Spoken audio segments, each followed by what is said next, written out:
সংস্কার আন্দোলন নয়, এটা হচ্ছে বৈষম্য বিরোধী আন্দোলন। সকল বৈষম্যের বিরুদ্ধে আজকে আমাদের এই আন্দোলন।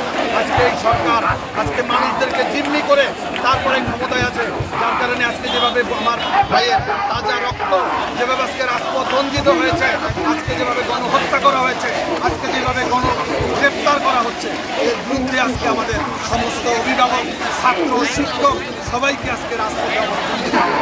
আজকে আপনি দেখেছেন এখানে গণজোয়ার সৃষ্টি হয়েছে, এখানে গণসমুদ্র পরিণত হয়েছে। এখানে কিন্তু কেউ কাউকে বিরিয়ানি দিয়ে নিয়ে আসে নাই, কেউ কাউকে দাওয়াত দিয়ে আনে নাই। সবাই যার যার জায়গা থেকে বিবেকের তাড়নায় আমাদের আর ঘরে থাকার মতো অবস্থা নাই। আমার সন্তানদেরকে বুলেটবিদ্ধ করেছে। কি অপরাধ করেছিল 3 বছরের শিশু, কি অপরাধ করেছিল 6 বছরের শিশু, কি অপরাধ করেছিল আমার বোন যাকে গুলি করা হয়েছে, গুলি করে যাকে ঝাঁঝরা করে দিয়েছে এই হাসিনার গুলি পুলিশ বাহিনী। আজকে আমাদের এই যে লড়াই, এই লড়াই সেই সময় পর্যন্ত চলবে যতক্ষণ পর্যন্ত না টিভি থেকে না ওই গণমাধ্যম থেকে ঘোষণা আসবে শেখ হাসিনা পদত্যাগ করেছে। শেখ হাসিনার পদত্যাগই হচ্ছে আমাদের সর্বশেষ আন্দোলনের সীমা। আমরা হাসিনার পদত্যাগ চাই। হাসিনার পদত্যাগের জন্যই আজকের এই আন্দোলন, আজকে সমস্ত বৈষম্যের বিরুদ্ধে আজকের এই লড়াই সংগ্রাম চলছে। আমাদের এই লড়াইয়ের সাথে এদেশের সাধারণ মানুষ আজকে একাত্ম হয়েছে। আজকে এটা ছাত্র জনতার আজকে সমাবেশ। আজকে এই সমাবেশ হচ্ছে ছাত্র জনতার সমাবেশ। আপনারা জানেন যে ছাত্ররা আজকে যেই কর্মসূচি দিচ্ছে, আমরা অভিভাবকরা আমরা সবাই চলে আসবো।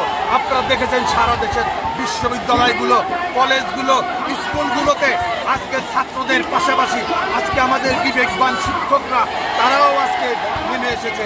তাদেরকে আমরা সাধুবাদ জানাই।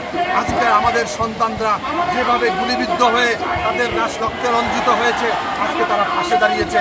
আজকে আসিফ নজরুল থেকে শুরু করে আমাদের বিবেকবান শিক্ষকদেরকে আমরা দেখেছি কিভাবে লাঞ্ছিত করা হচ্ছে, কিভাবে তাদেরকে নিপীড়ন করা হচ্ছে।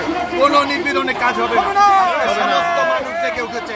আজকে ছাত্র সমাজ যেভাবে জেগে উঠেছে, আজকে যুব সমাজ জেগে উঠেছে, ছাত্র, কৃষক, ছাত্র জনতা 1971 সালে যেমন আমরা একটি স্বাধীন বাংলাদেশের জন্য লড়াই করেছিলাম, আজকে আমাদের লড়াই আজকে বৈষম্যের বিরুদ্ধে। আজকে আমাদের লড়াই, আজকে আমাদের লড়াই একটি স্বাধীন সার্বভৌম বাংলাদেশের লড়াই। আজকে আমাদের এই লড়াই ভারতীয় আধিপত্যবাদের বিরুদ্ধে লড়াই। আধিপত্যবাদের আজকে শেখ হাসিনার সমস্ত বুদ্ধিদাতা, সমস্ত কুমন্ত্রণা হচ্ছে এই ভারত এবং এই মোদী সরকার।